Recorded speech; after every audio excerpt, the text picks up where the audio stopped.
WH con Stocca e Mad Buddy, benvenuti a WH innanzitutto. Il piatto preferito? Panino, panelle e crocchè. Melanzana alla parmigiana. Tutta roba del nord, come Ovviamente sì. Cosa fate quando non vi occupate di musica? Vi piace fare quando non vi occupate di musica? Ce ne sono tante cose che ci piacerebbe fare. Io cerco di avere l'hobby di non pensare alla musica, ma non ci riesco. Sono totalmente risucchiato che il mio hobby è cercare di non pensare a quello che dovrei fare. Guarda, posso dirti io ugualmente la stessa cosa, no? Penso alla musica 26 ore su 24 e se non sto scrivendo o non sto facendo beats, sto guardando in aria pensando a qualcosa da fare o un disco da comprare o barra da scaricare, insomma sto pensando sempre a siamo un po' dei problematici. Sì. Come vedete in questo momento la scena italiana per quanto riguarda l'hip hop?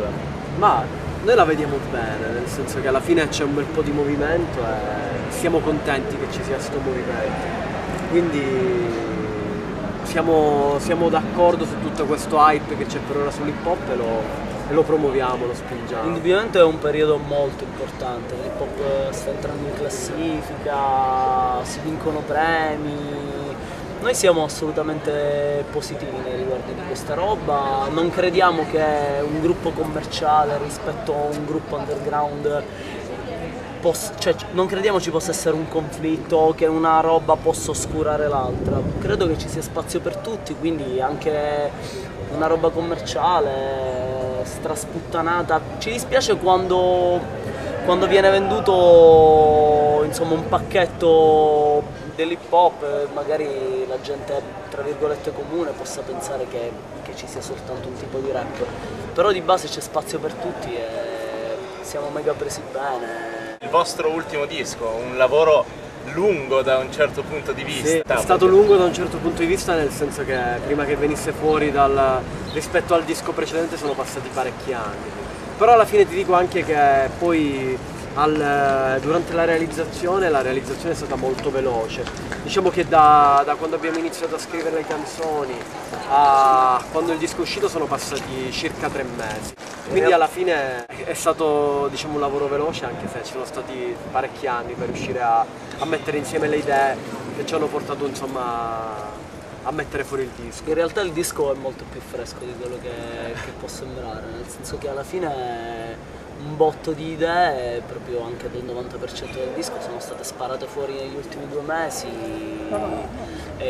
come se lo avessimo già realizzato in testa e dovevamo soltanto metterlo su carta, registrarlo. È stata veramente, cioè, può sembrare che sia passato tutto questo tempo, ma la lavorazione del disco è stata veramente stretta, veramente corta, quindi super veloce. Cioè, il disco è vivo come un pesce che salta sul banco del mercato di Pallarò. È pieno di collaborazioni. Come nascono le collaborazioni che trovate all'interno che si trovano all'interno di Bypass? Pochissime le avevamo già decise quando stavamo chiudendo il disco, altre tipo l'intro di ESA o il pezzo con Pat Cosmo dei Casino Royale o anche lo stesso cameo di Dre Love su Future sono state totalmente improvvisate così in studio. Nel caso di Dre Love o di ESA ci siamo ritrovati in studio, magari da Night Skinny la gente viene a bussare, si vengono a creare queste connessioni così spontanee. Il pezzo con Patrick dei Casino Royale è stato così, lui ha sentito il provino della roba che avevamo registrato con Gamon, si è infottato nonostante non avesse il tempo materiale di farlo e ha deciso di ritagliare uno spazio della sua vita per farlo. Poi sono tutti, insomma, i nostri soci in affari tipo Gamon, DJ Sciocca, Frank Siciliano, Johnny Marsiglia, insomma sono persone che gravitano intorno al nostro mondo e che quindi ci è venuto naturale. Anche con Enzi avevamo già lavorato in un pezzo in passato con Killa Soul, c'è sempre stato un legame tra Palermo e One Mic, siamo abbastanza in ottimi rapporti. Una fotografia della scena di Palermo di oggi e della Sicilia più o meno a livello hip hop, come si sta muovendo la situazione? Ma ti dico, è un po' quello che succede in tutte le regioni d'Italia, escludendo magari i centri un po' più nevralgici tipo Milano. Ci sono delle realtà tipo noi, tipo Killa Soul, che si stanno ritagliando il loro spazio, e poi ci sono tanti gruppi locali, anche persone di talento, anche lo stesso Luis D che gira insieme a noi, che si ritagliano il loro spazio. Ci sono quegli eventi che un po' riuniscono le persone del luogo. C'è un movimento che vive per se stesso e che alla fine comunque è positivo. Tutto sta crescendo e comunque abbiamo visto che anche i ragazzini giù a Palermo stanno cominciando a fare la roba, anche a registrarla, a produrla Fatta bene. qualitativamente parlando, con uno step un po' più alto. Ovviamente i mezzi, internet, è tutto molto diverso.